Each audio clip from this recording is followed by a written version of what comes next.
معبد آکشاردام دهلی نو یکی از زیباترین و باشکوه‌ترین معابد جهان و سومین معبد بزرگ هندوستان در میان مکانهای عجیب و غریب دیدنی هند است.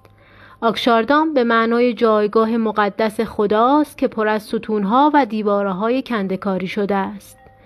معبد آکشاردام در دوره معاصر ساخته شده و جزء آثار تاریخی و باستانی شهر محسوب نمی شود.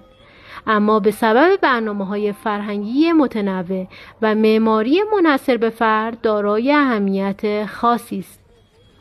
بازدید از این معبد رایگان است، اما در این معبد برنامه‌های فرهنگی و نمایش‌های متنوع زیبایی اجرا می‌شود که علاقه‌مندان می‌توانند با هزینه‌های کم از آن بهره‌مند شوند. معبد آکشاردام یکی از مراکز گردشگری پرجاذبه است که سالانه تعداد زیادی گردشگر را به سوی خود جذب می‌کند و معماری باشکوه و غیرقابل وصف آن چشمان هر بیننده‌ای را خیره می‌سازد.